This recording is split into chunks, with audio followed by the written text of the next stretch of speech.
ሰላም ሰላም ጤና ይስጥልን ወደ ጋት ሚዲያ ቤተሰቦች እንደያላችሁበት ሀገር ሰዓት አቆጣጠር እንደምን አላችሁ እንደምን ቆያችሁ?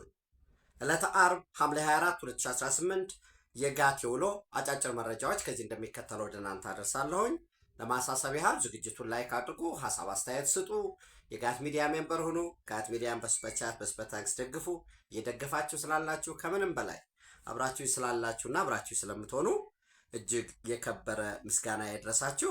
የመጀመሪያ የጸረ ኢትዮጵያ ስብስብ ኃይሎች ካምፕን እንደው የውሎ አዳር አጭር መረጃ ብሪፍ አረጋቸዋለሁኝ።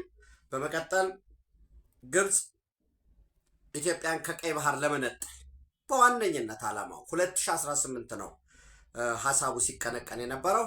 ከዛ ግብጽ በመካከለኛው ምስራቅ በዋናነት በአረቡ ዓለም ያላት ተቀባይነትም እየቀነሰ በመምጣቱ አንድ የውስጥ ኢኮኖሚዋ ችግር ስለገጠመው፣ ሁለት በሶስተኛ ደረጃ ደግሞ በቀጥታ እኔ ባደርገው የጂኦፖለቲካል ሪቨለሪ ያስነሳል በሚል ጉዳዩን ለሳውዲ አረቢያ ሰጠቻት። ጃንዋሪ 6 2020 የዛሬ 6 ዓመት ገደማ የዛሬ 6 ዓመት ከ7 ወር ገደማ ነው የተመሰረተው የቀይ ባህርና የኤደን ባህረ ሰላጤ ተዋሳኝ አባል አገራት ካውንስል።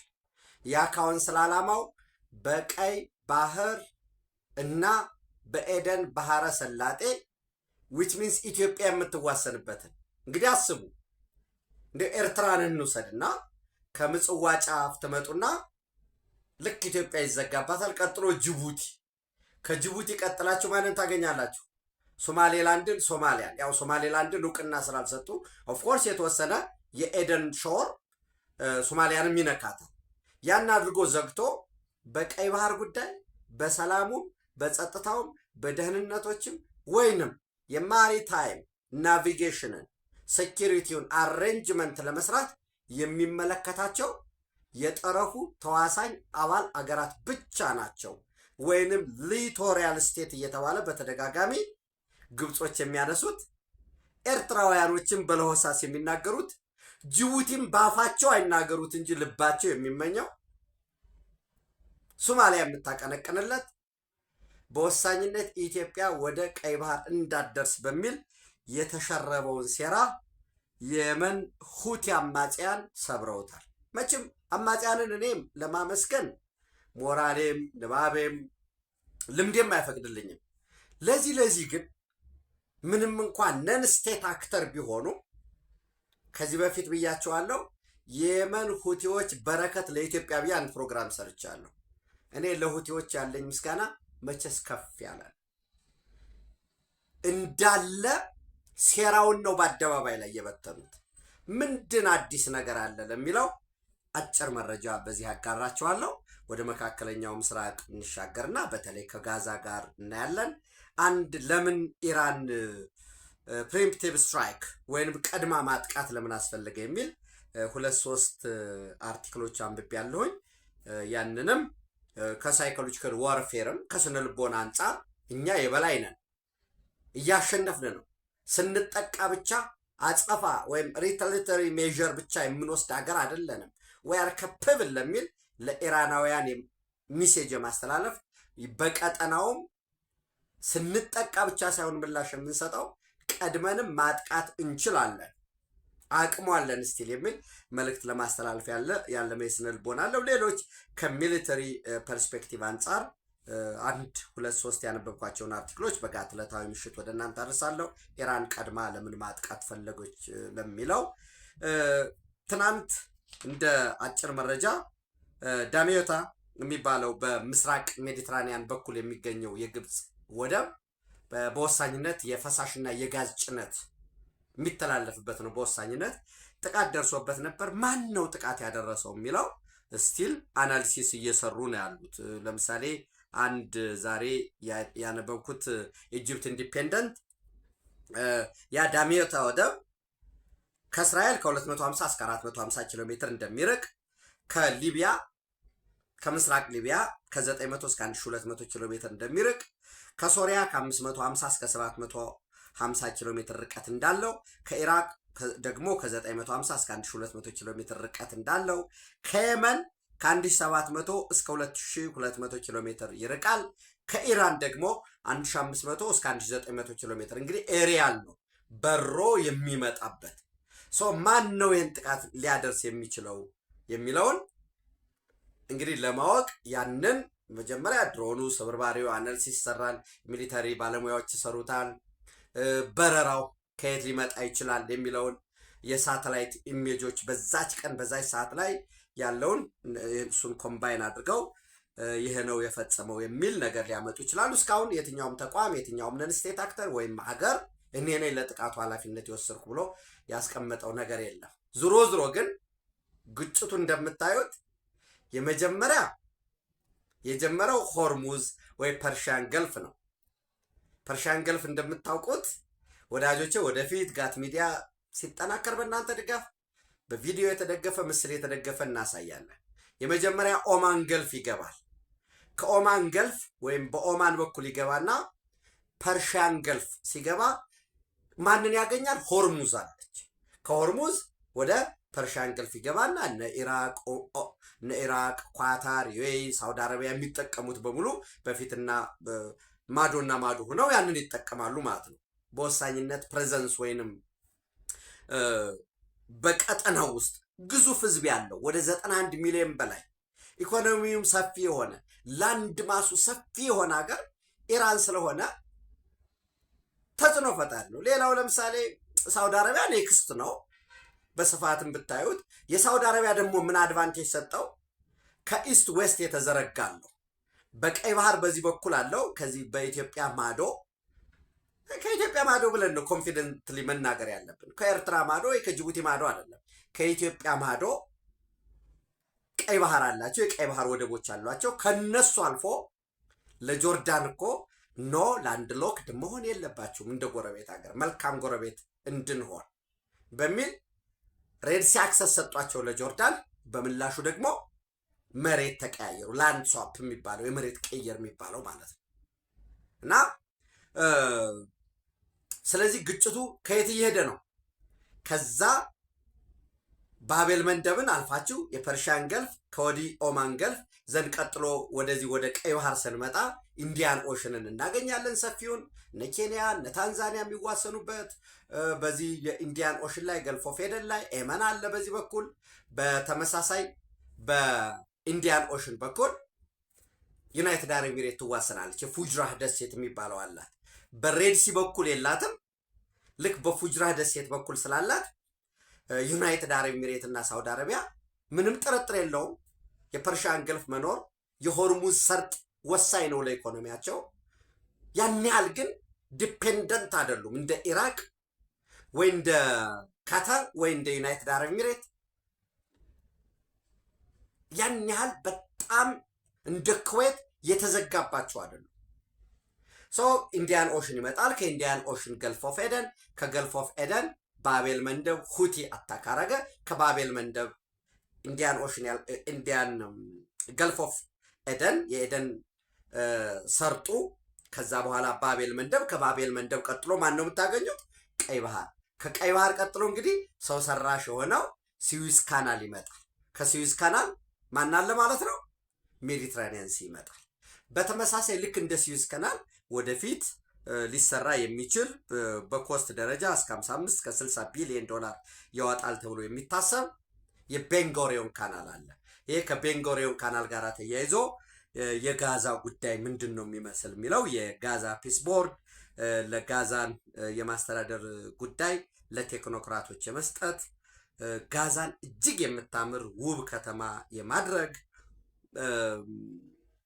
ስፔሻል የሆነ ኢንዱስትሪ ዞን የመገንባት ለጋዛ መልሶ ግንባታ የሚውል ገንዘብ ደግሞ ከአረብ አገራት ከዩኤኢ ከሳውዲ አረቢያ ከሌሎች የመሰብሰብ የጸጥታ ስምሪት ኢንተርናሽናል ሴኪሪቲ ኢንተርናሽናል ስታቢላይዜሽን ፎርስ አይኤስኤፍ የማሰማራት እነዚህ ጉዳዮች ትናንት ዶናልድ ትራምፕ ዋይት ሃውስ የገለጸበት ሁኔታ አለ። እነዚህ ጠቅለል ሲሉ እንዳጠቃላይ የተለያዩ አርቲክሎች፣ የተለያዩ ጽሁፎች፣ የተለያዩ ዓለም አቀፍ የፖለቲካ ትንታኔዎች የሚያሳዩት የመካከለኛው ምስራቅ ግጭት ዘላቂ መፍትሄ ያገኝ ዘንድ ቁልፉ ኢትዮጵያ ውስጥ ነው ያለው ነው የሚለው የተለያዩ ትንተናዎች የሚያሳዩት። ይሄ እኔ ከኪሴ አውጥቼ የምነግራቸው አይደለም። ዘጀሩሳሌም ፖስትን ብታነቡ፣ ዘናሽናልን ብታነቡ፣ አትላንቲክ ካውንስል የሚያወጧቸው ትንተናዎች ብታነቡ ብዙ ሰው የቀይ ባህር ጉዳይ ኦሽኑ ላይ ያለ ግጭት ይመስለዋል። አይደለም። የፓወር ፕሮጀክሽን ጉዳይ ነው። የግብፅ ጉዳይ አለበት እዛ ውስጥ፣ የእስራኤል ጉዳይ አለበት፣ የዩኤኢ ጉዳይ አለበት፣ የኢትዮጵያ ጉዳይ አለበት። ኢትዮጵያ ደግሞ ናይልን ተቆጣጥራለች። በናይል ተቆጣጥራ የቀይ ባህር ጉዳይን እንደ ሊቨሬጅ እያደረገች ነው። ግዙፍ የሆነ ሀገር፣ አሁን ሁልጊዜ የምንለው 130 ሚሊዮን በላይ የሆነ ሀገር፣ ሰፋፊ የሆነ ፕሮጀክት እየፈጸመ ያለ ሀገር። እኔ ስለ ኢትዮጵያ መቼስ ተናግረን የምንጨርሰው ነገር የለም። ሀገራችን ስለሆነ ደስተኛ ስለሆን፣ ሌላም ሀገር ተስፋ ስለሌለን ከሀገራችን ውጭ ወዴት እንሄዳለን? ሌላ ሀገር እንኳ ብንሄድ ሀገራችን ተስፋ ካላት፣ ካደገች፣ ከበለጸገች፣ በመልካም የምትነሳ ከሆን where are you from ስንባል I'm from ኢትዮጵያ ብለን ፕራውድሊ እንናገራለን። ኦኬ ኢትዮጵያ እንደዚህ ትልቅ አየር መንገድ እየገነባች ያለች ሀገር፣ እንደዚህ ትልቅ ግድብ ያላት ሀገር ነው። በምስራቅ አፍሪካ ወይ በአፍሪካ ቀንድ እንዲህ እንድንባል እንፈልጋለን። የፈረሰ ሀገር ምናምን፣ ለምሳሌ ሶማሊያውያንን ዶናልድ ትራምፕ እንደዚያ ከፍ ዝቅ የሚያደርጋቸው ምን እያለ ነው? ሀገራችን ይኑርልን። በሀገራችን ውስጥ ግን የፖለቲካ ልዩነት ይኖረናል። አልተጠቀምኩም የሚል የግለሰብ የጥቅምም ነውር አይደለም። እኔ በግሌ አልተጠቀምኩም የሚል ሊኖር ይችላል። ከኔ አልፎ እንደ ቡድንና እኔን የሚመስሉ ስብስቡ ተጨቆነናል የሚል ሊኖር ይችላል። የርዕዮተ ዓለም ልዩነት አለብኝ የሚል ሊኖር ይችላል። የለም። በታሪክ ደረጃ ያለው ብያኔም በኢትዮጵያ በሚባለው ቀለም ውስጥ በዚህ በምናየው ቀለም በአካላዊው በመገለጫው እንዲሁም በመንፈሳዊ እሴቶቹ ኢትዮጵያዊነት ምንድን ነው የሚለው በትርክት ደረጃም አልተወከልኩም የሚል እንዲወከል የበለጠ እንዲደምቅ እንዲስተናገድ የሚፈልግ ይኖራል። ነውር አይደለም። መታገል አለበት ማንም። ያ ትግል ያ የሐሳብ ፍጭት ነው ውጤት የሚያመጣ። ነገር ግን ይሄ ሁሉ አልሆነልኝም ብሎ በተለላኪነት በቅርብ አዳሪነት በላኪዎቹ ፊት ግርማ ሞገስ የማያገኝ ስትሄድ ስትለላክ ካይሮ ፊት ፈርዖን ፊት ሂደህ አልሲሲ ፊት ወይ ብሔራዊ ደህንነታቸው ጀነራል ኢንተሊጀንስ ሰርቪስ ስትቆም ኢሳያስ ጋር ሄደህ ስትቆም ተለላኪ ነህ፣ ወራዳ ነው፣ ያውቁታል። ይሄ ሀገሩን የሚክድ ነው የሚሉ ባንዳ ነህ። ደግሞ አንተም ማወቅ መቻል አለብህ። ከቀጠናው ኃይሎች ጋር አብረን እንሰራለን ስትል የቀጠናው ኃይሎች ኢትዮጵያን ለማፍረስ ለማዳከም ስለፈለጉ እና ኢትዮጵያ ተስፋ ያላት ሀገር ነች። በ2025 ዛሬ በ2026 ላይ ነው ያለነው። በ2050 የዛሬ 49 በ2050 የዛሬ 26 ዓመት የዛሬ 25 ዓመት ፒውርሊ በ2050 ኢትዮጵያ የኃይል የምታመነጨው ከሃይድሮ ፓወር፣ ከውሃ፣ ከግድቦች፣ ከነፋስ ዊንድ ፓወር፣ ከሶሊድ ዌስት ይሄ ቆሻሻ በማቃጠል በተለያየ መንገድ የሶሊድ ዌስት ወይ ባዮማስ ሊሆን ይችላል፣ ከሶላር ኢነርጂ ከፀሐይ እና ከጂኦተርማል የምታመነጨው ተደምሮ ዛሬ ያለውን የምታመነጨውን በ430% እጥፍ ማድረግ መቻል አለበት። ለዚያ ነው እየተሰራ ያለ። ዛሬ ኢትዮጵያ ተጠቅልሎ እንዳልኳቸው አስቀድሜ ከግድቦቿ ከነፋስ ከሶሊድ ዌስት ወይም ባዮማስ ወደ 25 ሜጋዋት አካባቢ እዚህ አዲስ አበባ ዙሪያ ያለው ያን ያህል ኤፊሽንት ኢፌክቲቭ ነው ወይ ሌላ ጉዳይ ነው። ከሶላር ኤነርጂ ከጂኦተርማል ተደማምሮ ዛሬ ኢትዮጵያ እያመነጨች ያለችው ወደ 9201 9201 ገደማ 9201 ሜጋዋት የዛሬ 25 ዓመት። በነገራችን ላይ እንኖራለን። እግዚአብሔር ከማያልቀው እድሜ ከሰጠን እንኖራለን። እኔም እናንተም እድሜ ይስጠን፣ ጤና ይስጠን። ሀገራችን ትቀጥልና የዛሬ 25 ዓመት በዚህ ሰዓት ስናወራ ካወራን እስቀድሜ እንዳልኳቸው እድሜ ካለን ኢትዮጵያ 39327 ሜጋዋት። አሁን ስንት ነው የምታመነጭ ብያቸዋለሁ? 9201 ሜጋዋት ነው የምታመነጭ። ያኔ 39327 ሜጋዋት ወይንም ተጨማሪ 30126 ሜጋዋት 430% እጥፍ which means አሁን ያሉ ግድቦች በ4 እጥፍ ማደግ መቻል አለባቸው። አሁን ያሉት የሶላር ፓወሮች ይህ ሁሉ ተስፋ ያለውን ሀገር በ36 ኪሎ ሜትር ላይ ርቀት ላይ ዘግቼ አንድ መዝጋት ብቻ አይደለም። ሁልጊዜ እዚህ አገር ውስጥ ያሉ የታሪክም የቅራኔም የስልጣን ጥምም እንደዚህ ያላቸው በዘራቸውም ከቅድመ አያታቸው ከትውልድ ሲወርድ ሲዋረድ የባንዳነት ታሪክ ያላቸውን እየመለመልኩ ማህበራዊ ቅራኔያቸውን እያጠናሁኝ ሁልጊዜ ኢትዮጵያን እያዳከምኩ ቀጥላለሁ ማለት አይደለም። እሱም አይቻልም። ከዚህ አንጻር ተያይዞ ምንም ትናንት ለምሳሌ ህወሓት የትግራይ ህዝብን ከጎኑ አሰልፎ ነበር። መዋሸት እኮ አያስፈልግም። ትክክል አይደለም። ህወሓት በትግራይ ህዝብ የሚቀልድ የሚነግድ ነው። ለህወሓት የትግራይ መሬት ማለት ርስቱ ነው። ህዝቡ ማለት ከጭሰኛ ያነሰ ሰብጀክት ነው። ምናልባት የትግራይ ህዝብ ማለት መሰላል ሲሞት ደሙ ሲፈስ ወይን የሚጠጣበት አጥንቱ ቢከሰከስ ስጋ የሚበላበት ልጆቹ በተድላ በቅንጦት የሚኖሩበት ነው። ህወሓት ምናልባት መጀመሪያ የቡድኑን ጥቅም አስከብራለሁኝ በሚል በተለላኪነት በዚያ ሽፋን መጥቶ ሊሆን ይችላል። እሱ አይደለም። የህወሓት ባለቤት ሻዕቢያ ነው የመሰረተው። ሻዕቢያም ሲመሰረተው የኢህአፓን እንዲመጣለት ነው። የኢህአፓ ባለቤቱም የኢትዮጵያ ህዝብ ወይም ልሂቃንን የሚለው አይደለም፣ ተለላኪነት ነው። የተለላኪነቱ መገለጫ በአማርኛ ተናገርክ በኦሮሞኛ ሌላ ጉዳይ ነው። የላከህ አካል ነው የሚያውቅ። ጀብሃ ብትለው ሻዕቢያ ብትለው የሻዕቢያ ምስረታ ላይ እንኳ የሆነ ነገሮች ነበሩ ሲቀለበሱ። ሰው ህወሓት ለትግራይ ህዝብ ቢያስብ ኑሮ ማድረግ ያለበት የፕሪቶሪያ የሰላም ስምምነትን ተቀብሎ አክብሮ ስምምነቱ ውስንነት የለውም ወይ ከተባለ እንዴት ሰው የጻፈው ስምምነት ውስንነት ላይኖረው ይችላል? በፌዴራል መንግስቱም የሚጎረብጡ ነገሮች ይኖራሉ። ግድ የለም ህወሓት ከራሱ የስልጣን የተዋጋው የታገለው የትግራይ ህዝብ በብሔር ደረጃ እንዳይጠፋ ፈልጌ ነው እና ሊወልድ ሊዋለድ ሊያድግ ሊነግድ ነው ወደ ሱዳን እየላክ እጅግ በጣም ከፍተኛ የሆነ ጦርነት እየተካሄደ ነው ሱዳን ውስጥ እጅግ ከፍተኛ ደም አፋሳሽ ሆነ በአርኤስኤፍ እና በሱዳን አርሚ ፎርስ ባልቡርሃንና በዳጋሎ መካከል ከፊት እየታጨደ ያለ የኛ ወገን ነው። ይሄ ይቆጫል፣ ይሄ ያሳዝናል። እየተሸጠ ነው ያለው። ከዛ ከእናት ጉያ እየታነቀ ወጣቶች ህፃናት ሳይቀሩ 15 ዓመት ይሆናቸው 16 ዓመት ይሆናቸው ሳይቀሩ ገሚሶቹ በሳዋ ሞዴል በተሰሩ ማሰልጠኛዎች ትግራይ ውስጥ ገሚሶቹ ኤርትራ ውስጥ ነው ያሉ። ሆፕፉሊ እንደርስላቸዋለን ብዬ አምናለሁ። መድረስም ይጠበቅብናል ማለት ነው እና መድረስ አለብን። እንደርስላቸዋለን ብቻም ሳይሆን መድረስም ግዴታ አለብን። ሰው ይሄ ቡድን ያለውን ታጣቂ ኃይል ሻዕቢያም በራሱ እንግዲህ አንድ 3 መካናይዝድ ይረዳናል ብለዋል። እሱን እናያለን። ሻዕቢያ ይረዳቸዋል ወይ? ህወሓት የማን መጠቀሚያ ነው? የሻዕቢያ። ሻዕቢያ ምንድነው ሻዕቢያ ማን መጠቀሚያ ነው?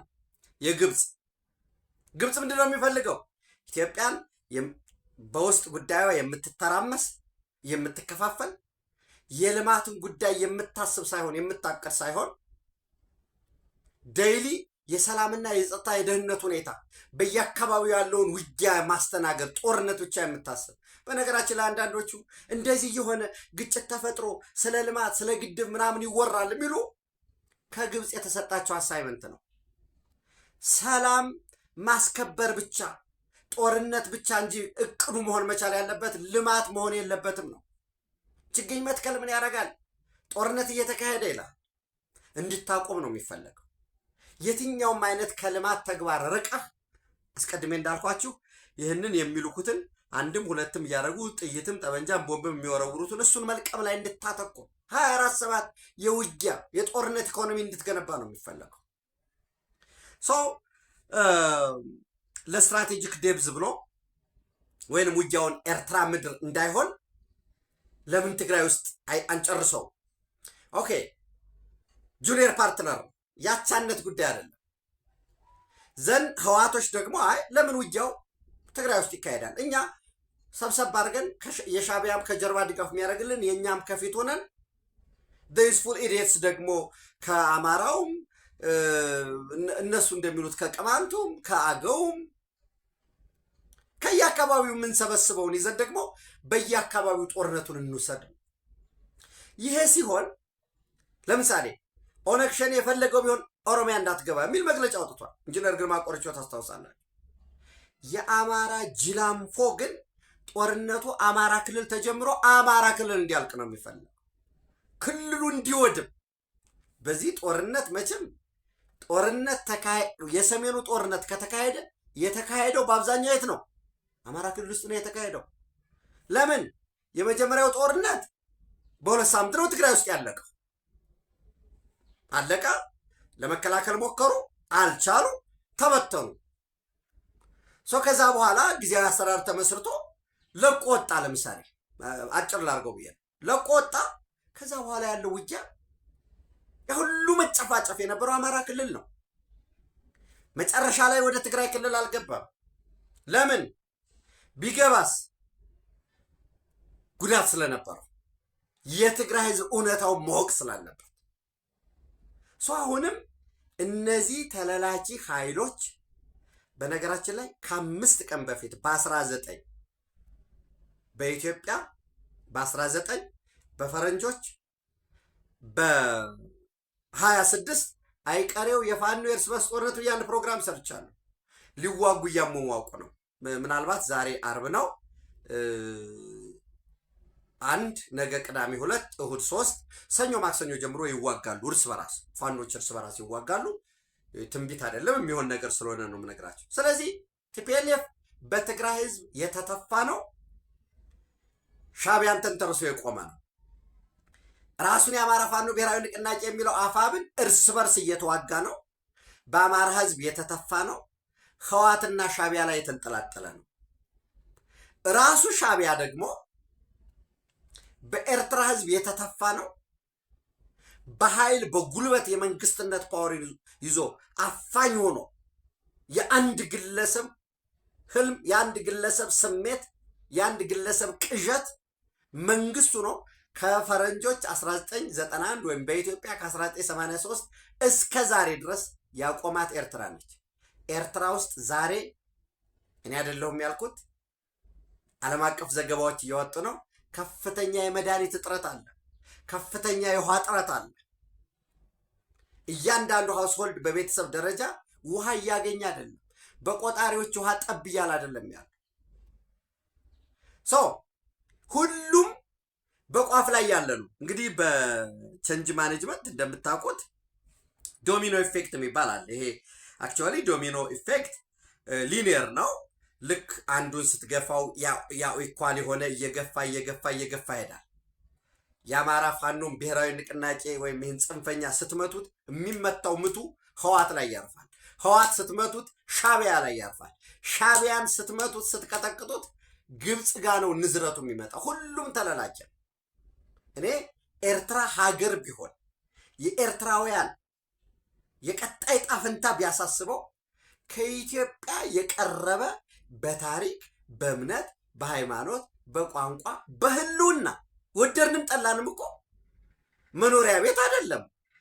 እኔ አሁን የምኖርበት ቤት ካልተመቼ ምን ላደርግ እችላለሁ? ቤቴ ከሆነ ሸጠዋለሁ።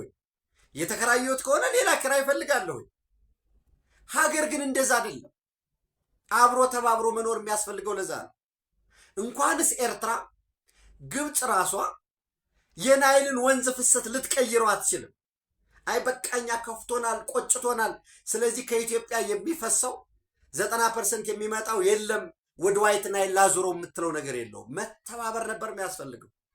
በጋራ እንስራ እንዴ!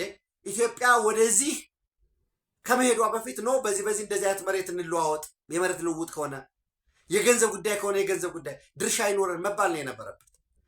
ምን ተደረገ? ባንዳዚ ስለነበረ 4 ኪሎ ያኛው አዲሃሎ ስለሆነ ጸረ ኢትዮጵያ ቡድን ስለነበረ ምን ችግር አለው? እየሰበሰብኩ 30-40 ታጣቂ እያደረኩ በዛ ነግዳለሁ ነው። ያ አይቻልም። ሁሉም ምናልባት እንዳልኳችሁ ይሄ የዶሚኖ ጉዳይ ላይሆን ይችላል። ሊኒየር ዳይሬክት ኤንድ ፕሬዲክተብል የሆነው ብቻ አይደለም። በተርፍ ላይ ህወሓትን ስትመታው ቀድሞ የሚንገዳገደው አሁን ሻዕቢያ፣ ጽንፈኛው ፋኖ ሙሉ ለሙሉ እየተጠረገ ስለሆነ ነው። በነገራችን ላይ አሁን ይሄ ኢትሲምስ ፕሮፓጋንዳ ሊመስላችሁ ይችላል። ፋኖ አቅሙ ቢኖር የማድረግ አቅም እንደ ከዚህ በፊት ቢኖር ይሄ ፌስቡክ ላይ የሚጻፈው ደመሰስ ነው እንዲሆነ ከዳኛ ጋር መጣ ምናምን ያ ይቀጥላል። ከዚህ በፊትም ብያቸዋለሁ። ለአንድ ሽፍታ ውሃ ልትቀዳ የምትሄድ እናት ወይ እህት ወይ እንጨት የሚሰብር ሰው እንጨት የሚለቅም ሰው ወይ እረኛ ወይ ገበያተኛ ይዘፍንለት ነበር። ያ ተቀይሮ ከዘመን ጋር አድጎ ዘፈኑ ዛሬ በቲክቶክ በዩቲዩብ አንዳንዴ በሳተላይት ሚዲያም እየተዘፈነ ነው። መሬት ላይ ያለው ነባራዊ ሁኔታ ግን ሲመታ ጽንፈኛው ኃይል ከማዘዣ ማዕከሉ ሲመታ ትናንት በኃይል ተሸፍኖ የነበረው እርስ በርሱ ወደ ውጊያ መጣ።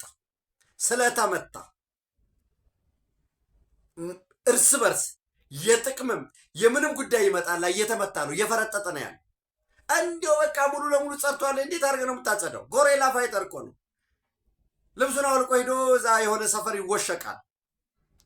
ተንቀሳቅሶ ግን አንድ ማዕከል ላይ ካምፕ ሰርቶ ለምሳሌ ጮቄ ላይ ካምፕ ሰርቶ ወይ ዋሸራ ላይ ካምፕ ሰርቶ ወይ ገነት አቦ እዚህ ቋሪት ላይ ብራዳማ ላይ ያ ግን የለም።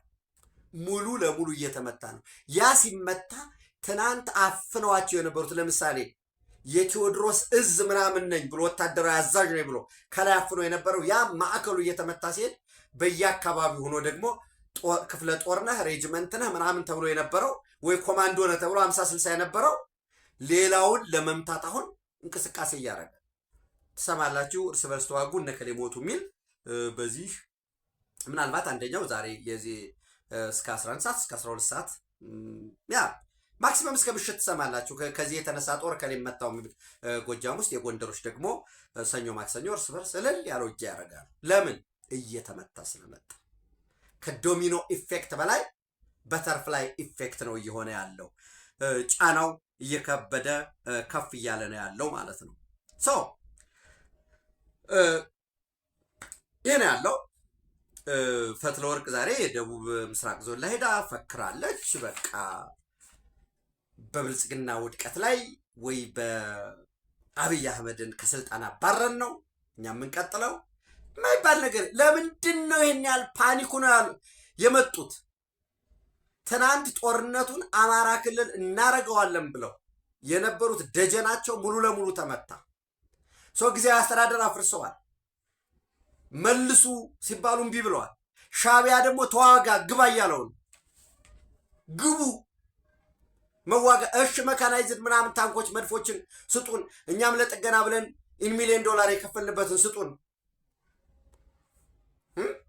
እና ምናልባት እንግዲህ በደንብ ያዙልኝ እንግዲህ በቀጣይ ጊዜ ከዛም ከዚህም ብለው እነዚህ የተገጣጠሙ ሱሳይድ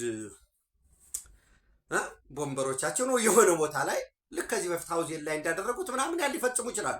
አሁን የትግራይ ህዝብ የትግራይ ልሂቃን አንቅሮ ተፍቷቸዋል ህዋቶች። እዛው ህዋት ውስጥ አብሬ አለሁ የሚለው ነገር ግን የተዋቸው የተፋቸው ብዛት አለው። እሱን እናያለን። እነሱ ምቃቸውን ወደ ሽሬ ወደ አክሱም እያሸሹ ነው ያሉ፣ ልጆቻቸውን እያስወጡ ነው። እንዲያ ሆኖ ግን ድል እናረጋለን ይላሉ። ውጊያው እኔ እንዲያው በጣም አዛኝ ስለሆንኩኝ ግድ የለም ሌሎች የሚሊተሪ ባለሙያዎች የሚሉትን እንተውና እኔ ከህወሓት ጋር የሚደረገው ውጊያ ሲጀመር ከህወሓት ጋር የፌዴራል መንግስት ምንም የሚያደርገው ውጊያ ነገር የለም። የትግራይ የሰላም ኃይል ይበቃዋል። አንዳንድ ድጋፍ ሊደረግላቸው ይችላል፣ የአየር ኃይል ድጋፍ። እንዲያው ምናልባት ሰብሰብ ያለ ቋጠሮ ያለበት አካባቢ የተወሰነ መካናይዝድ ምናምን ብለው ያደራጇቸው አሏቸው። ትንሽ መድፎች ታንኮች አሏቸው። ደብቀዋቸው የነበሩት እዚህ ተንቤን ቆላ ተንቤን አካባቢ ሮኬቶችም አሏቸው። ኤንዌይስ እነሱን ለመበተን የተወሰነ ድጋፍ ይፈልጋሉ። ከዛ ባለፈ የትግራይ የሰላም ኃይል አርሊ ኢን ዘ ሞርኒንግ ማጥቃት ቢጀምር 7 ሰዓት 8 ሰዓት መቀሌ ይገባል። በተጠቃለለ 5 ቀን ይበቃዋል። ዋነኛው ትኩረት ሻቢያን መንቀል ነው። የሻቢያን መንቀልና እንግዲህ አሁን ሻቢያን ሙሉ ለሙሉ ኢሳያስን ሙሉ ለሙሉ ብትንትኑን አውጥታ አፈራርሰው ብትሄድ ያ መልሶ ደግሞ ስርዓት አልበኝነትና ቀጠናው ላይ የሽብር ኃይል ሊያፈራ ስለሚችል እዛው ኢሳያስን ቦታው ላይ አስቀምጠው ሙሉ ወታደራዊና የኢኮኖሚ አውታሩን ከጥቅም ውጭ ታደርግበታለህ። ልክ አሜሪካኖች ኖ ኢራን ሙሉ ለሙሉ ብናፈርሰው ፐርሺያ ሊቢያ እዚህ ሊቢያ ላይ ሜዲትራኒያን ላይ ያለችዋ ሊቢያን መንግስት አልባ እንዳደረግናት ኢራን ላይ ይሄ ተደጋጋሚ ቢሆን ቢፈጠር መልሶ ለቀጠናው ማደጋ ይሆናል እንዳሉት ሱዳን ላይ ያለው እጅግ የተበተነ በሚሊዮን ጥይታል ጠበንጃ አለ። ከዛም ከገዳሪፍ ጋራም ተያይዞ ከከሰላ አካባቢ ያለም ደግሞ ይሄ ኢስተርን ባታሊዮን የሚባል 50-60 ሺህ አካባቢ ያሰለጠኑታል ኤርትራውያኖች ለራሳቸው ያን ቀጠና ለመበጥበጥ ያ ተደማምሮ አሁን የምታውቁት የብሉ ብሪጌድና ሐመዱ ብሉ ሪቮሉሽን ነው አይደል የነበረው። ሌላ ደግሞ ግሪን ሪቮሉሽን የሚባል ደግሞ የተወሰነ ሃይማኖት ሴንቲሜንት ያለው ሁሉ አለ። እነዚህ ተደማምረው ባሉበት ራሱ ቆርሶ እንደወሰደ ፈርሞ ከነበፈር ዞንም ባለም አቀፍ መስማማት ስላለበት እንደ ሁኔታው ኢሳያስ እንዲቀጥል ልንፈቅድለት እንችላለን። ይህን መዝግቡ።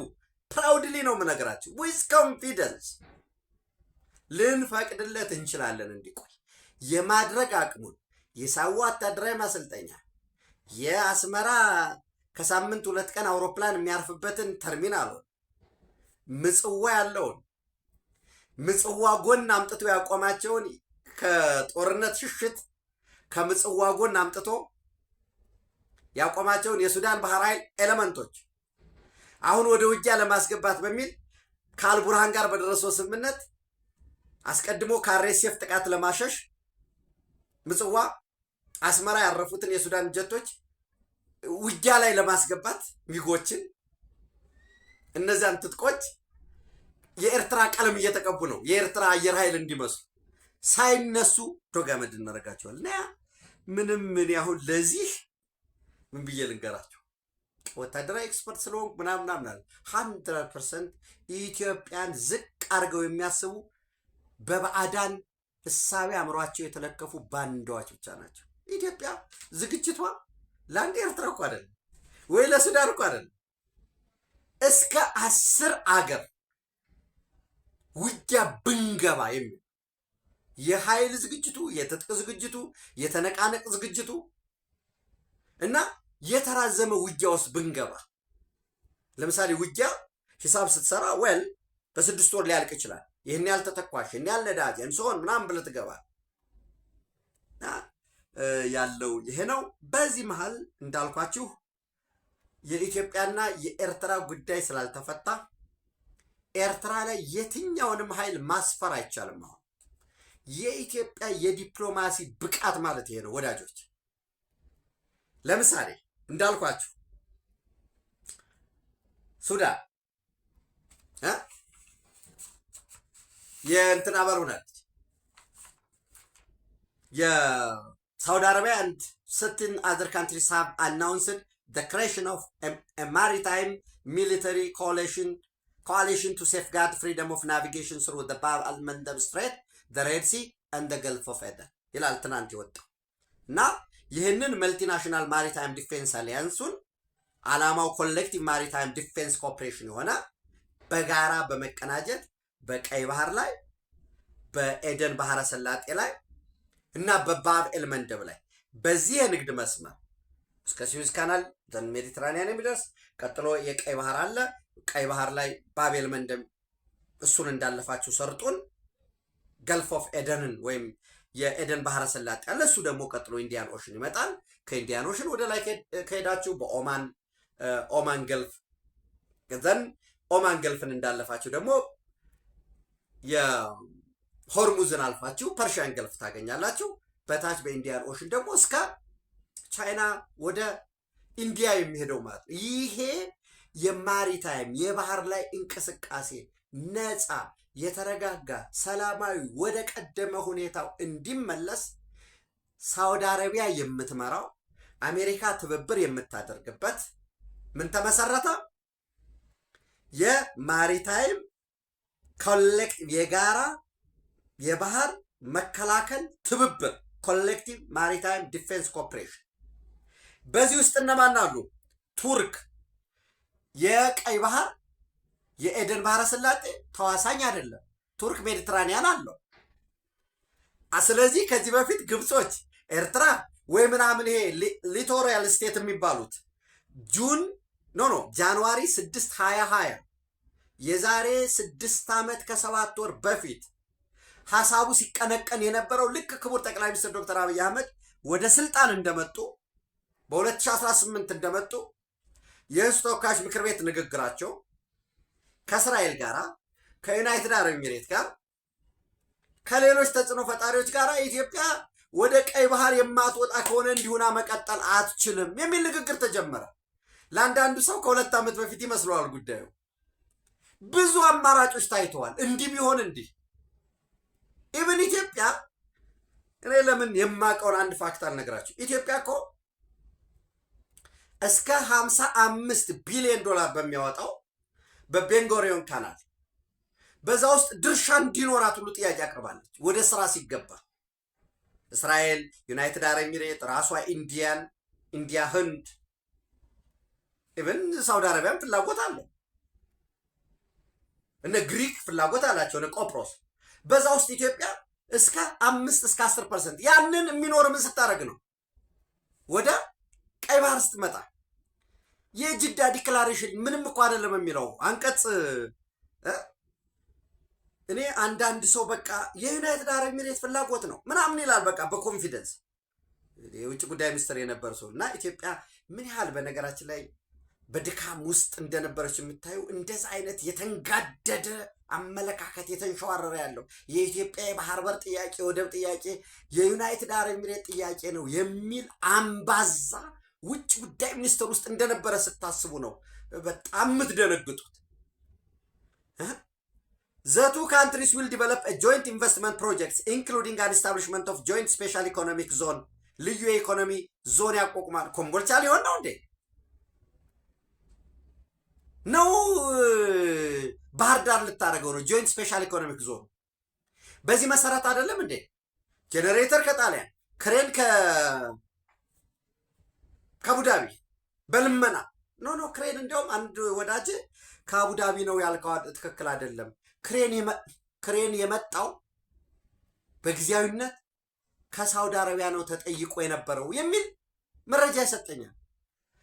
ክቡር ጠቅላይ ሚኒስትሩ አሰብ ላይ ሄደው የመጀመሪያ ኢትዮጵያ መርከብ መጣለች ከዚህ በኋላ አብረን እንሰራለን የተባለው መንገድ ኢትዮጵያ የራሷን ድንበር ድረስ ብቻም አይደለም እስከ ቡሬ ድንበር ብቻም ሳይሆን አልፋ በውጭ ምንዛሪ ወጭ ወጥቶ እስከ አሰብ ድረስ ያለው ጥርጊያ ተስተካከለ። ምን ልናደርገው ነው? ስምምነቱ ያ ነበር። ሚሊኒየም አዳራሽ እኔና ኢሱ ስንደመር ኢትዮጵያ አሰብን ታገኛለች የሚባለው ያ ገዳዳ ያላመነት ጀንዲ ሰው ያልሰማም እንዴ ነው? ይነች ይሄንንም ኢሱና እኔ ስንደመር አሰብን ኢትዮጵያ ታገኛለች በል ያለው እና አንዳንዶቹ ታሪካቸውን ሙሉ ለሙሉ አጠልሽተው እንዲሸት እንዲጠነብ አድርገው የሚቀብሩ አሉ። እና እነ አክሊሉ ሀብተወልድ ኤርትራን በፌዴሬሽን ለማምጣት ኢትዮጵያን የባህር በር ባለቤት ለማድረግ አልፎም ማንም የማይፍቀው ውሳኔ ቁጥር 395 ኢትዮጵያ በታሪክ በተፈጥሮ በህግ በኢኮኖሚ የቀይ ባህር ጠረፍ ተዋሳኝ መሆን አለባት እንዲያስጽፉ ያደረጉ። ሌላ እኮ ጅኒ ጃንካዚ አጼ ምኒልክ እንደዚህ ተጸጽፎ አጼ ዮሐንስ እንዲህ ብሎ ምናምን እኮ አትሄድም። ውሳኔ ቁጥር 395 መሰረት የተባበሩት መንግስታት በቂ ነው። የተባበሩት መንግስታት ያንን ሂስቶሪካል ኢኮኖሚክ ምናምን ክሌም ያለውን ራሱ ያምጣው ውሳኔ ያለ ያንን ባረጉበት በእነ አክሊሉ ሀብተወልድ ቦታ የተቀመጠ ቆሞ ቀር ደግሞ ገዳዳ የባንዳ ጥግ አሁን በቃ ሊሆን መስሎ ዳንጀር ኦፍ ሲንግል ስቶሪ የሚሰማው እንደዚህ ሆነ እምሪ ወዳጅ እንዲሆነ ዘመነ እንዲሆነ በዚህ እንዲሆነ ያንን ሰምቶ እውነት እመለሳለሁ መስሎት ታሪኩን የሚያጠለሻል። ዞሮ ያኔ 2018 ግብፅ አሰበችው። እኔ ራሷ ብታደርገው ግብፅ ብታደርገው አይ ይሄማ ሂዶ መጣ እኮ ምን ተባለ? የቀይ ባህር ጠረፍ ተዋሳኝ የሆኑ ሀገራት ብቻ ናቸው በቀይ ባህር ጉዳይ የሚመለከታቸው ሲባል እኔ አሁን አምባሳደር ቲቦር ናዥ ስላሉ ደስ ይለኛል። እኛ ደጋግመን ምን ብለናል? የጠረፉ ተዋሳኞች ናቸው ከተባለማ እኛም ውሃ የሚያመነጩት ናቸው። ድርሻቸውም ብሩንዲ 1% ካመነጨ፣ ኡጋንዳ 1% ካመነጨ፣ ሌላውም ይሄ ከሆነ እኛም በድርሻችን መሰረት ነው እንላለን ስንል የኖር ነው። ዞሮ ዞሮ ግን ታት ሎጂክ መጣ። የጠረፉ ተዋሳኝ ነው የሚመለከታቸው ካላችሁማ ቀይ ባህርን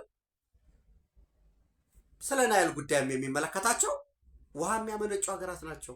ከዛም ደግሞ ዓለም አቀፍ ሕግ ይተገበራል ማለት ነው።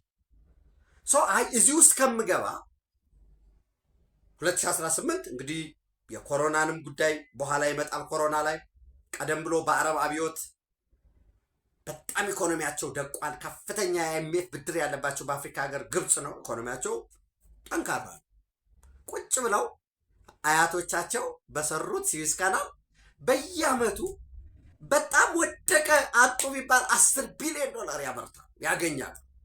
ቱሪዝማቸውን ያስጎበኛል። የፈለገው ልቅጠር ብትል ኮምፕሊኬትድ ነው እነሱ ጋር ባንዳ መቅጠር። እንደኛ ዝም ብሎ ገበያ ላይ በርካሽ አይገኝም። እኛ ጋር ችፕ ነው፣ ራሱ ለምኖ ነው የሚቀጠረው። እነሱ ጋር ሙስሊም ብራዘርሁድ ለመጣል የፈለገው ይታገላል። በግብፅ ህልውና በግብፅ አንድነት ስለ ናይል ጉዳይ ግን የለም። እንዲያውም የናይል ጉዳይ የናሽናል ሴኩሪቲ ጉዳይ ሆኖ በህገ መንግስት ገብቶ እያለ ለምን አልተዋጉም እያሉ ነው የሚገፉ እንጂ እንደኛ ሀገር ባንዳ ቀጥረኛ የቀይ ባህር ጉዳይ ጉዳይ ነው የዚህ ጉዳይ ነው እያለ አፉን የሚከፍት ነገ ድል ቀንቶት ስልጣን ቢይዝ ሊዘጋ የሚመጣ እንደዛ አይደለም። ጃንዋሪ 6 2026 ላይ 8 ሀገራት ሆኑና አቋቋሙ። እነማን ናቸው እነዚህ 8 ሀገራት ካል ከላይኑ ግብፅ 1፣ ሱዳን 2፣ ኤርትራ 3፣ ጅቡቲ 4፣ ቀጥሎ ይመጣል ሶማሊያ። በዚህ በኩል ያለው ዘጉ ማለት ነው። ተሻገሩና የመን፣ ሳውዲ አረቢያ፣ ጆርዳን። እነዚህ 8 ሀገራት ምን የሚል መሰረቱ? ካውንስል ኦፍ ቃል በቃል እንድታዩት ብዬ ነው። ቻርተሩን ፈረሙ። ይሄ የፈረሙት ቻርተር ምንድን ነው የሚለው? ካውንስል ኦፍ ሬድ ሲ ኤንድ ኢንዲያን ኦሽን ቻርተር ፈረሙ። ካውንስል ሬድ ሲ ሴኩሪቲ ካውንስል ብለው ፈረሙ። ይሄንን ሲፈርሙ ዓላማቸው ምንድን ነው? በዚህ ቀጠና በቀይ ባህር ቀጠና የሚፈጠር የሰላም መደፍረስ ካለ ማነው ኃላፊነት ይወስዳል ያሉ? እኛ ራሳቸው። ዘ ካውንስል ኦፍ አረብ ኤንድ አፍሪካን ስቴትስ ቦርደሪንግ ዘ ሬድ ሲ ኤንድ ዘ ገልፍ ኦፍ ኤደን ዘ ሬድ ሲ ካውንስል የሚል ጃንዋሪ 6 2020 ቻርተሩ ላይ ፈረሙ። በዚህ ቻርተር ሲፈርሙ አሁን የአፍሪካ ህብረት ኮሚሽን ሊቀመንበር የጅቡቲ የውጭ ጉዳይ ሚኒስትር ሆነው አንድ ፈርመዋል። ኦስማን ሳሌህ የኤርትራ ሆነው ፈርመዋል። ትናንት ግን ሳውዲ አረቢያ በአጠቃላይ ወደ 51 ሀገራት መከላከያ ሚኒስትሮችና የሚመለከታቸውን ሰበሰበች። ከዚያ ውስጥ 43ቱ ተገኙ። ከ43ቱ ውስጥ ራሷን ጨምሮ 14 ሀገራት አባል ለመሆን እና በዚህ በቀይ ባህር ላይ በገልፍ ኦፍ ኤደን ላይ በባብኤል መንደብ ላይ በራሷ ላይ የተጣለውን ማዕቀብ እንዲተር ለማድረግ ለመከላከል የባህር ኃይልም የአየር ኃይልም እንደ ሁኔታው የእግረኛም ዘመቻም ሊያደርጉ ይችላሉ። እነማን ተስማሙ? ሳውዲ አረቢያ የቀይ ባህር ጠረፍ ተዋሳይ ነች። ሱዳን የቀይ ባህር ጠረፍ ተዋሳይ ነች። እሺ ብላለች። ኃይል ታሰማራለች ወይ ምናምን ኖ፣ ቢያንስ ከዚያ መደቡን ኃይሉን ለመጠቀም አስተዋጽኦ ታደርጋለች ብለን ተስፋ እናደርጋለን። ጅቡቲ የቀይ ባህር ጠረፍ ተዋሳይ ነው። እርምጃ የሚያደርግ ከሆነ ጅቡቲ ይመታል ማለት ነው። ሁቲ ይመተዋል እና ያለን እሱ። ሶማሊያ የኤደን ባህረ ሰላጤ የተወሰነ ተዋሳኝነት አለ። ሶማሌላንድ ላይ ነው ያለው ከላይ። ግብፅ የቀይ ባህር ጠረፍ ተዋሳይ ነው። በሳውዲ የሚደገፈው የየመን መንግስት ፕሮ ሳውዲ የሆነው ፒኤልሲ ፕሬዚደንሻል ሊደርሽፕ ካውንስል የሚባለው እሳተፋለሁ ብሏል። የቀይ ባህር ጠረፍ ተዋሳይ ነው። ዮርዳኖስ የቀይ ባህር ጠረፍ ተዋሳይ ነው። ሌሎች ግን ባህሬን፣ ቱርክ፣ ፓኪስታን፣ ኳታር፣ ባንግላዴሽ፣ ኮሞሮስ እና አይ ቲንክ ኢንዶኔዥያ እዚህ ጋር ማን አለ? ቱርክ፣ ኩዌት፣ ባህሬን፣ ኳታር፣ ጆርዳን፣ ግብፅ፣ ፓኪስታን፣ ጅቡቲ፣ ሶማሊያ፣ ባንግላዴሽ፣ የመን፣ ሱዳን፣ ኮሞሮስ እና ራሷ ሳውዲ አረቢያ እንሳተፋለን አሉ። ምን ማለት ነው እንሳተፋለን አሉ ማለት? የቀይ ባህር ጠረፍን ሰላሙን ለማስከበር በአየር ኃይልም በእግረኛም በባህር ኃይልም እና በሌሎችም በሎጂስቲክስም በመረጃም። ስለዚህ የቀይ ባህር ጠረፍን ደህንነት የሚመለከተው የጠረፉ ተዋሳኝ ሀገራት ነው የሚለው የግብፅ ፉከራ ምን ሆነ? ውሃ በላው። ኤርትራ አትሳተፍም። ለምን? አሰብ ላይ መጠህ ኃይል ልታሰፍር አትችልም። አሁን ምጽዋ ላይ ይሁን አስመራ ላይ ይህን ማድረግ አትችልም። ለምን? ለእኛ ፕሬዘንት ኢሚነንት ዳንጀር ስለሆነ ውጊያ ከተከፈተ መከፈቱ አይቀርማ። ይህ በቃ እኮ አመላካሽ ነው። ኤርትራ እዚህ ውስጥ የለችው። ይህ ኢትዮጵያዊነት አሸናፊ ማንነት ነው የምንለው ለዛ ነው ወዳጆች። ጠንካራ ዲፕሎማሲ አለን። ጠንካራ እየሰራ ነው። ማሳት ቦሎስ ዝም ብሎ ያንን ሲጽፍ አይ እንዴ ጋዜጣ ላይ አንብቦ ምናምን አይደለም። የተነጠልን አገሮች አይደለንም። የምንጠቅማቸው ሀገራት የምንጠቅማቸዋለን። የሚጠቅሙን አሉ። የምንሸጠው ፖሊሲ የለንም። አብረን የምንሰራበት ፖሊሲ ነው ያለን። የመጨረሻ የመወሰን መብታችን በውስጥ ጉዳያችንም በውጭ ጉዳያችንም ሶቨሬን ራይታችን በእጃችን ውስጥ ነው ያለው። የኢትዮጵያ መንግስት ነው ያለው። የሚሰራ ለኢትዮጵያ ነው። የኢትዮጵያን ጥቅም ለማስከበር ከሌሎች ሀገራት ጋር በትብብር ሊሰራ ይችላል። እዚህ ግባ እዚህ ውጣ እየተባለ የሚታዘዝ ዘበኛ መንግስት ግን የለንም። እውነታው ይሄ ነው። ኤርትራዎች ለምን አልተካተትንም? መካተት እንፈልጋለን በሚል ጩኸት ላይ ናቸው። ልመና ላይ ነው ያሉት። ሊገቡ ግን አይችሉም። ነገር ግን አሁንም ስቲል ይሄ ኦፕን ነው፣ ኦፍኮርስ ክፍት ነው። ነገር ግን ዩናይትድ አረብ ኤሚሬት፣ እስራኤል፣ ራሷ ሶማሌላንድ፣ ኢትዮጵያ፣ ኦማን፣ ኬንያ የግድ መሳተፍ መቻል አለባቸው ሙሉ እንዲሆን። ሶማሌላንድ የለም ሀገር አይደለም ስላልከ እውነትን ዝም ብለን ዲናያል ካልሆነ በቀር ሊሆን አይችልም። ዩናይትድ አረብ ኤሚሬት እጅግ በጣም ወሳኝነት ያለው ነው በቀጠና። እስራኤል እስራኤል ነው። ሶማሌላንድ ኢትዮጵያ ኢትዮጵያ ነው።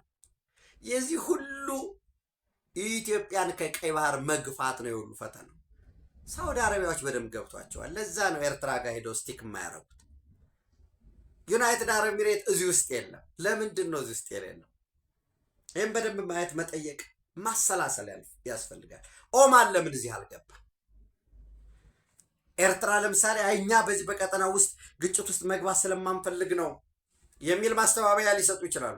ኦኬ ግጭት ውስጥ መግባት አልፈልግም ካል አንደኛ ልመናውን ምን አመጣው? ሁለተኛ የየመን ሁቲን የሚያስታጥቀው ማን ነው?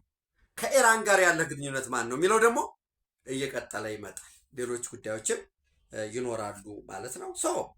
ኢትዮጵያ እያሸነፈች የምትቀጥል የአሸናፊዎች የአርበኞች ሀገር ነች። ባንዳ ግን አለ።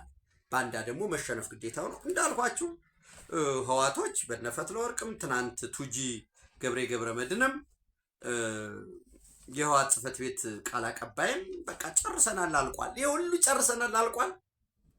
ሻዕቢያ ከዚያ ስለሚገፋው እዚያ አማራ ክልል ሁኜ እየደገፍኩኝ እያበረታታሁ አተራምሳለሁ ብሎ የተማመነበት ምርኳዙ ስለተሰበረ የግድ ምን ማድረግ አለበት? በግላጭ ወደ ውጊያ ገባለሁኝ ብሎ ያለ ኃይሉን እየሳበ እያመጣ በቆቦ አቅጣጫ በአፋር አቅጣጫ እና በጠለምት አቅጣጫ እየሰበሰበ ነው። በወልቃይት አቅጣጫ መዋጋት አይችልም። ሻዕቢያ ክልክል ነው ብሎታል። ወጥመድ ውስጥ የገባ ነው። መበቃቀል ይፈልጋሉ። ፈትለ ወርቅ ደግሞ በአደባባይ የተናገረችዋል። ፋኖ የሚባለውን እርሱት። እንዳልኳችሁ በዚህ ዛሬም ነገም እስከ ሰኞ እስከ ማክሰኞ የሚሰሙት አለ። ያንን ለማድረግ ለማሸማገል ጥረት የሚያደርጉ በዚህም በዚያም ያሉ አሉ። ድሮ እንዲሞቱ እንዲወድቁ የሚፈልግ ማንም የለም። የትም ለማይደርስ በተለላጭነት ታሪካቸውን አጥልሽተው ኢትዮጵያ ላትሸነፍ ነገር በህይወት እያሉ ራሳቸውን አንገት የሚያስደፋ ታሪክ፣ ህሌናቸውን አንገት የሚያስደፋ ታሪክ፣ ሞተውም ለዚህ ልጅ ተርፍ የቆሸሸ ታሪክ እንዳያስተላልፉ በጊዜ የሰላም ጥሪ እንዲቀበሉን ጥሪ ያደርግላቸዋል። ኢትዮጵያዊ ክብር ለዘላለም ትኑር። መሰል መረጃ ማስረጃ ያላቸው ትንታኔዎችን ምልከታዎችን በጋት ዕለታዊ ያቀርባለሁ። ቴንኪዩ